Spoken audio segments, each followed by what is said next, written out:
The afternoon sun blazed through the thin windows of the tiny house. Inside, the air was thick with the smell of burnt wires, glue, and a little girl's dreams. Lila, just 12 years old, ran barefoot across the cracked floor, her face flushed with excitement. "Mom!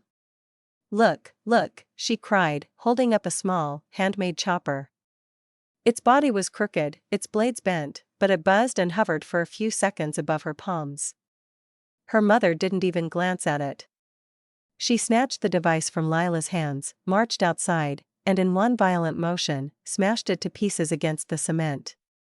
"You stubborn, stupid girl," she shouted, her voice slicing through the still air. "How many times must I tell you? There's no such thing as a female pilot in this world. Focus on your cooking. Focus on being a wife someday." Lila's mouth quivered. "But Mom," she whispered, "I can cook too. I also want to fly." "You don't listen," her mother sneered. "And because of that, you will never succeed. You will be nothing but a burden." The neighbors' windows rattled from the shouting. Lila stood frozen, her heart pounding. All she had wanted was for her mother to be proud.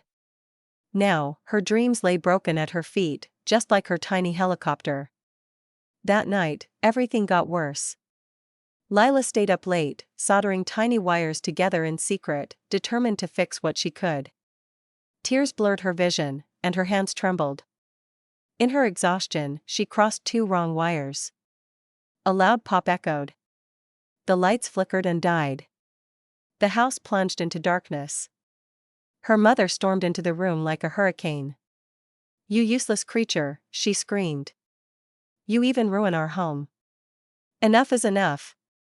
Without mercy, she grabbed Lila by the wrist, threw a few clothes into a plastic bag, and dragged her outside into the cold night. "You are no daughter of mine. I regret giving birth to you," she hissed, shoving her toward the dusty road leading out of town. But fate wasn't finished with Lila yet. Her uncle, Tomas, her mother's older brother, had heard the commotion. Tomas was a quiet man with a limp and a sad past of his own. When he saw Lila crying at the roadside, his heart broke. "Come here, child," he said, opening his arms. "Your story isn't over yet."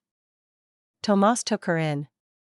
In his modest home, surrounded by old books, broken radios, and scraps of machinery, Lila found something she had never known: hope. He gave her old electronics to tinker with. He bought her used textbooks on physics and aviation. He told her stories of women pilots and engineers: Amelia Earhart, Bessie Coleman, Kalpana Chawla. "You can be anything you want," he said. "Don't ever let someone else's fear define your life." Years passed. While her mother bragged about her sons, who never once brought her the pride she so desperately wanted, Lila worked harder than anyone else. She took odd jobs, repairing radios, fixing fans, tutoring math. She saved every penny.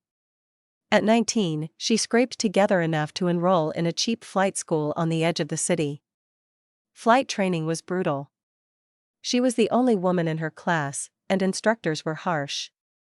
She endured sneers, jokes, sabotage, but she never stopped. Each insult was fuel for her fire. Late one evening, alone in the cockpit for her first solo flight, her hands shook as she gripped the controls. The old airplane rattled and groaned. She could hear her mother's voice in her head. "You will never succeed." She pushed the throttle forward. "There's no such thing as a female pilot." The engine roared, and the plane sped down the runway. "You are useless." And then, the ground fell away. She was flying.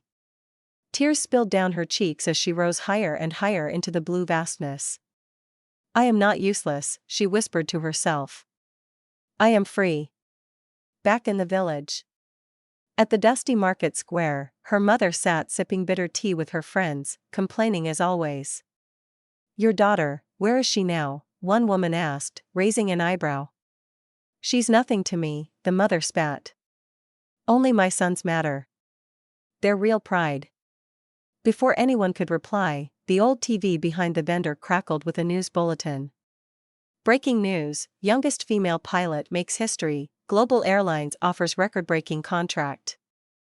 The screen flashed to Lila, standing tall beside a gleaming new jet, her pilot's uniform crisp, her smile radiant.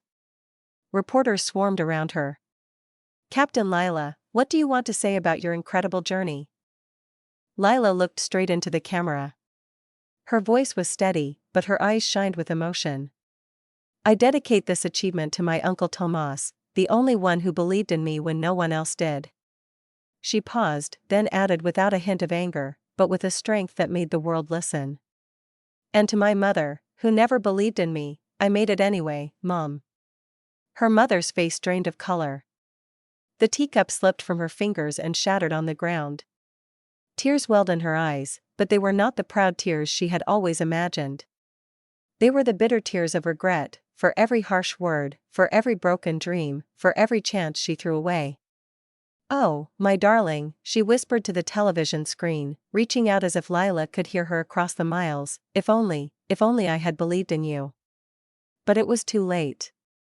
Lila had already soared too high for anyone to pull her back down.